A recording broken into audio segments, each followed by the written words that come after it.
Hi there, this is Paul Campbell again with Ohio University Libraries. In this tutorial, we're going to learn a little bit about the differences between using Google for your research and utilizing the library resources such as PsychINFO. So when we use Google, it is wildly different than how we use the library databases. For example, I can go to Google and literally type in a question that I would ask you. So what is the population of the United States? It would give me a very good answer because it's a very simple question. And I notice down here that it's the sources that Google gets it from is from the United States Census Bureau, which, as we all know, is the federal agency that is tasked with counting the people in the United States. So this is a very, very good answer. But with our research questions for our academics, we really can't ask complex questions of Google.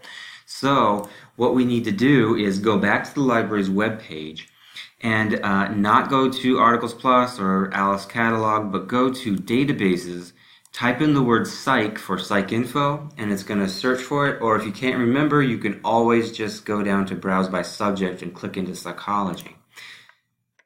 Here, PsychINFO is right here. I click on Connect, and you can access these databases from anywhere in the world so long as you have a computer and the internet. So I just type in my Ohio ID and password, and now I am going to be inside of PsychINFO, and I know that because it says it right here.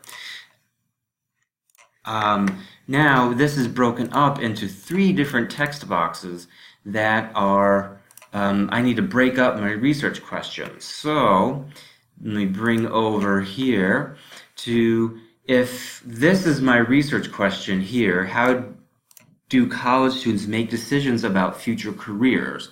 If I wanted to do some research on that, I can't just copy and paste this into one of these text boxes because it's going to really gum up the system and it's not going to work. What I need to do is identify the key concepts or main concepts of this question. And so this one is going to be college students, decisions, and either future careers or just careers. So I'm going to type these into these different Concept 1, Concept 2, Concept 3. Luckily I've done it here. Now what I need to do is come up with alternative ways of saying the same thing. Now what I could do is type in here college students, decisions, and career. And I'm going to get some results, but I may not get the results that I want. No matter which order that I put these terms in, it's going to give me the same results. Because all it's doing is that it's going to be looking for the phrase college students, decisions, and careers somewhere in the abstract page, not the full text of the article. So when I do that, I may get the results I want, but I probably won't. So what I need to do is come up with alternative, synonymous, or related ways of saying pretty much the exact same thing. A really good example would be elephant tusks or ivory, for example, or the Affordable Care Act or Obamacare. Death penalty or capital punishment. In everyday conversation, we can interchange those phrases or those terms, and you and I will know what we're talking about. But the computer or the databases are very literal, and they will only search for exactly what you tell it to. So if you type in Obamacare, it's not going to think, oh, I think this person also meant the Affordable Care Act. So I've done that down here. College students, I could be talking about students, undergraduates, freshmen, sophomore, juniors, graduate students, non-traditional students, university students. There are many different ways of saying the same thing. And earlier I said that my fake research question here was terrible. And this is why, is because when I talk about college students, there are so many different facets of college students. So I would probably have to narrow it down pretty significantly. So you may even want to define college student as different socioeconomic statuses or different races or different ethnicities, for example. Decisions, I might want to choose different terms for decision making, or even just careers, profession, vocation, jobs. You major in a particular discipline so that you can get a profession after you graduate, for example. So I could do university students and conclusions and livelihood, or I can do freshmen and choices and vocation, all getting at the exact same thing, just a different way of saying it. So coming back here, let's just start with this and see what we get. So we get 1,400 different results.